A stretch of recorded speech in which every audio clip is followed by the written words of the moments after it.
देशर राजनीति रे पुणी थरे चर्चार केन्द्रबिंदु पालटिछि महिला संरक्षण बिल। आसंता मौसुमी अधिवेशन रे केंद्र सरकार पुणी थरे एही बिल को संसद रे आनी पारंती बोली चर्चा जोर धरिछि।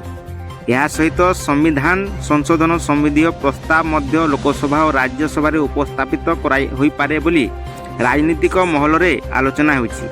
गत एप्रिल मासरे लोकसभा रे एही बिल आवश्यक समर्थन पाई सारी नथिला। मात्र 54 भोट रे व्यवधान रे बिल टी पास होई पारि नथिला। हेले एबे परिस्थिति बदली पारे बोली आकलन करा जाउछि। विशेषकर पश्चिम बंग, महाराष्ट्र, तमिलनाडु एवं ओडिशार राजनीतिक समीकरण सरकार पक्ष में जाइपारे बोली चर्चा होउछि। एही राज्य गुड़िकर दल मानक मतामत और समर्थन बिल भविष्य निर्णय करिपारे। महिला संरक्षण बिलर मुख्य उद्देश्य होउछि संसद और विधानसभा रे महिलांक प्रतिनिधित्व बढ़ाइबा।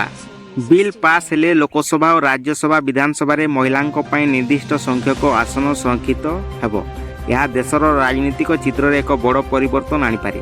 केवल महिला संरक्षण नुहे, यह सहित निर्वाचन मंडलीर सीमा पुनः निर्धारण बा डिलिमिटेशन प्रसंग मध्य जड़ित रही। बिल कार्यकारी हेबा पूर्व जनगणना डिलिमिटेशन प्रक्रिया संपन्न करने को पड़िपारे।